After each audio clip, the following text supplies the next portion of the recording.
कहानी की स्टार्टिंग में हमें एक बीच को दिखाया जाता है जहां पर हम सैमी नेम के एक ओल्ड सी टर्टल को देखते हैं। वो अंडों से बाहर निकले बेबी टर्टल्स को बाहर निकालने में उनकी मदद कर रहा होता है और उसकी पार्टनर सैली अंडों से बाहर निकले टर्टल्स को समुद्र में ले जा रही होती है। वो दोनों आज बहुत खुश थे क्योंकि आज सैमी ग्रैंडपा बन गया था। हम वहाँ सैमी के दोस्त रे को भी देख पाते हैं जो वो भी अपनी पार्टनर के साथ मिलकर सैमी के साथ ही रहता है। और तभी उनमें से एक बर्ड बेबी टर्टल्स का शिकार करने आ जाता है। सैमी और रे दोनों मिलकर उनको भगाने की कोशिश करते हैं, लेकिन तभी वहाँ और भी बर्ड्स आ जाते हैं जो सी टर्टल्स का शिकार करने आए थे। लेकिन अचानक से शिकारी वहाँ आकर उन पर जाल फेंक देते हैं। बाकी के बर्ड्स तो वहाँ से उड़ जाते हैं, लेकिन रे, सैमी और एक बर्ड्स उनके जाल में फंस जाते हैं और शिकारी उनको अपने साथ ले जाने लगते हैं। सैमी सभी बेबीज को वहाँ से भागने को कहता है, बट उनमें से एल और रिगी नेम के दो टर्टल्स अपने अपने ग्रैंडपा को इस हाल में नहीं छोड़ना चाहते थे। इसलिए मना करने के बाद भी वो सैमी की बात नहीं मानते और रीटा और सैली चाहते हुए भी अपने पार्टनर्स को बचा नहीं पाती। वो शिकारी सैमी और रे को एक टैंक में डाल देते हैं जहाँ से वो बाहर निकल नहीं पाते। वहाँ उनको लू नाम का एक केकड़ा भी मिलता है जो स्वभाव से बहुत गुस्से वाला था। वो उन पर भी गुस्सा कर रहा था। एला और रिकी भी उस जाल के साथ वहाँ आ चुके थे और वो दोनों अपने ग्रैंडपा के लिए उसी टैग में आ जाते हैं।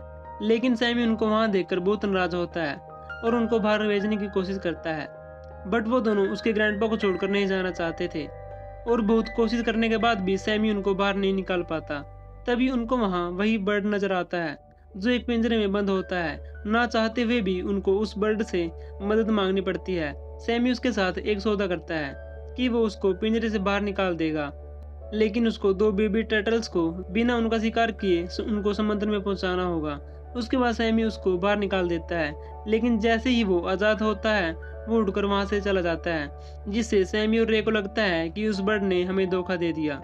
लेकिन थोड़ी देर के बाद वो बर्ड अपने साथियों को भी वहां ले आता है और वो सब मिलकर सैमी और रे की मदद करने की कोशिश करते हैं, लेकिन वो लोग उन शिकारियों से जीत नहीं पाते, इसलिए उनको अपनी जान बचाकर वहां से भागना पड़ता है। उसके बाद रिकी और एला को उस टैंक में एक फिश नजर आता है जो मरने का नाटक कर रहा था, जिसका नेम जिम्बो होता है। सैमी और रे उस फिश से पूछते हैं कि क्या तुमको पता है कि हमको कहाँ ले जाया जा रहा है। वो उनसे कहता है कि ये लोग हमें एक आर्टिफिशियल प्लेस पर ले जा रहे हैं जहाँ वो पहले भी जा चुका था, लेकिन किसी तरह वो वहाँ से भाग निकला था। लेकिन अनफॉर्चुनेटली इस बार भी वो दोबारा पकड़ा गया। उसके बाद उनको दुबई के एक एक्वेरियम में ले जाया जाता है जहाँ वो लोग उनको उस एक्वेरियम के मैनेजर को बेच देते हैं, पर एला और रिकी डर की वजह से उसी टैंक में छुप जाते हैं। उसके बाद हम वहाँ अंडर वाटर एक्वेरियम को देखते हैं जहाँ बहुत से लोग अपने शौक से वहाँ आए होते हैं। सैमी और रे भी उसी एक्वेरियम में थे। चूंकि उन्होंने ऐसी जगह पहली बार देखी थी, इसलिए उनको ये सब अजीब लग रहा था। तभी सैमी देखता है कि रिकी और एला उनके साथ नहीं है, जिसकी सैमी को बहुत फिक्र होने लगती है। तभी वहाँ एक फिश कपल आता है जो जिम्बो को वापस देखकर बहुत हैरान होता है। उसके बाद सैमी और रे एला और रिकी को ढूंढने लग जाते हैं ताकि उनको लेकर वो दोनों वहां से निकल सकें। लेकिन वो फिश कपल उनसे कहते हैं कि यहाँ से निकल पाना इतना भी आसान नहीं है, इस काम में सिर्फ बिग डी ही तुम्हारी हेल्प कर सकता है। उसके बाद हम एला और रिकी को देखते हैं जो अभी भी उसी टैंक में छिपे हुए थे। वहां आकर एक आदमी उस टैंक को खाली करने लगता है, जिसकी वजह से रिकी और एला वहां से समुद्र में आ पहुंचते हैं।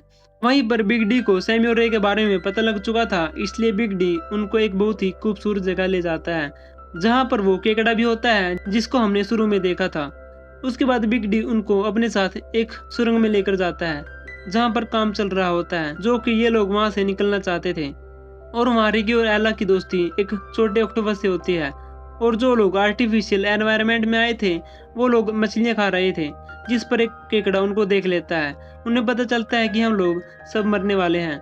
उसके बाद जिम्बो उनको अपना राज बताता है कि वो कैसे इस जगह से भाग निकला था। वो बताता है कि उसने मरने का नाटक किया था, इसलिए उसको मरा हुआ समझकर उन लोगों ने उसको समुद्र में फेंक दिया। फिर सैमी और रे भागने के इरादे से बिग डी के पीछे जाते हैं। वो लोग बिग डी की बातों को फॉलो करते हुए एक ऐसी जगह पहुंच जाते हैं जहां बर्फ गिर रही होती है, जहां पर एक पेंगुइन कपल बिग डी की एक और 9वीं कोशिश की बातें कर रहे थे।